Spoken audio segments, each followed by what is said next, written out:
Pessimism leads to weakness. It's a sign of cowardice. Optimism leads to power. It's a sign of courage. Paraphrasing William James. Over the last year and a half or so, many have found the reason to be pessimistic, to give up, to throw up their hands and say, oh, there's nothing we can do now. We should just crawl under a rock and wait for the end. Florida man, however, has taken a different approach because an opportunity has presented itself that has not been in a very long time. D.C. is weak. And now Texas, Alaska, and the American Society of Travel Agents have joined in with Florida, smacking down weak D.C., pathetic Joe Biden, and the ridiculousness coming out of the CDC. A federal judge has ordered Washington, D.C. into mediation with us. Mediation that will be final. Mediation that there will be no appeal for. This is an incredibly intelligent move by the judge. Stephen Mereday could have made a ruling, and then that ruling could have been appealed and then kicked out of court by a higher judge. But what he did was incredibly smart. And it's forced the CDC to change their sailing order. They are folding like a cheap suit under pressure. This is something that I have said about Washington, D.C. for a long time. They are the little tiny man behind the curtain. And when you turn up the heat, just like bed bugs, they die. They wither. They scurry away.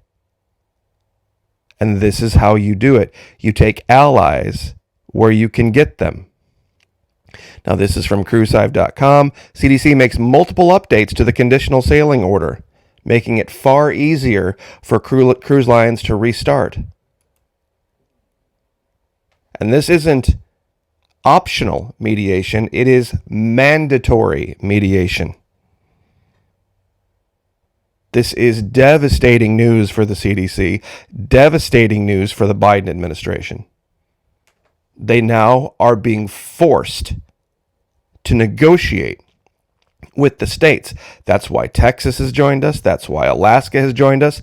That's why the ASTA has brought their financial power to bear. They have over 14,000 members. And they're going to be a party to this.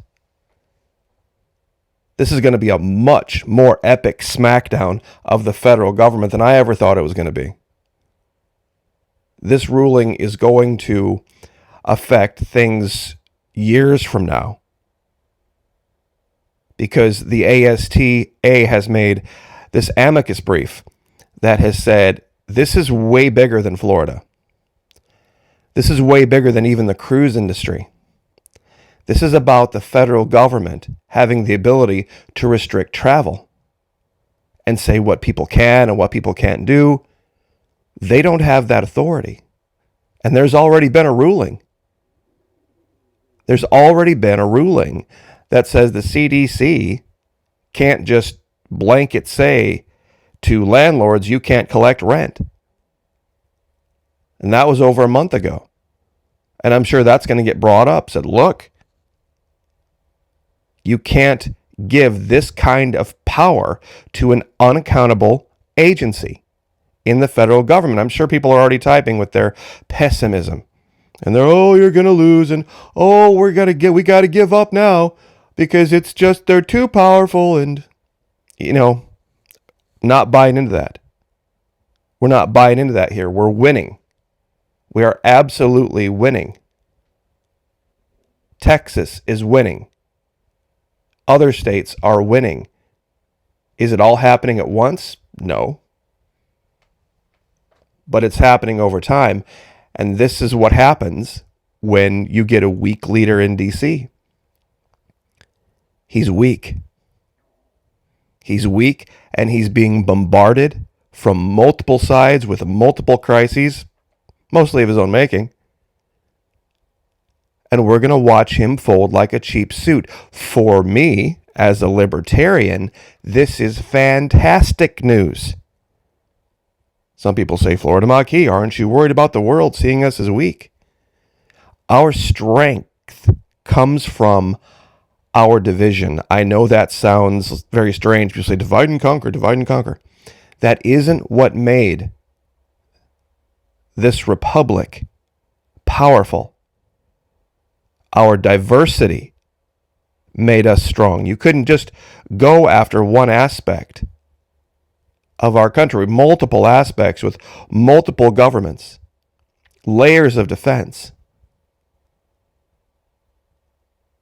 Those of you that know how swords were made, you have to take steel and you have to melt it down into layers. Then you got to hammer those layers back together. And then you take those layers and you hammer it into more layers and layers upon layers. That's what makes America great, is those layers. Making it all just one thing, the America that I've talked about, that don't work. And what this judge has done is absolutely genius. Forcing the CDC and the federal government to sit down in mediation with the states. That's huge. That is huge. And it's going to be binding. This is a wonderful turn of events, guys. And it's not being reported anywhere. I had to look this up. And the lawyer that's going to be standing up for the state of Florida is a member of the Federalist Society. Now, for those of you who are unaware of what the Federalist Society stands for, these folks are about as far to the right as you can get. They are the libertarian wing of the conservatives, meaning states' rights above all. States' rights above all. Period. We make the decisions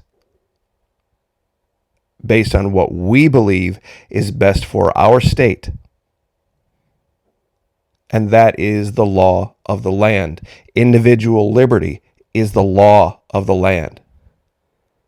He's going to be joined by Joseph H. Varner III in these negotiations. Super lawyer. High-powered attorney.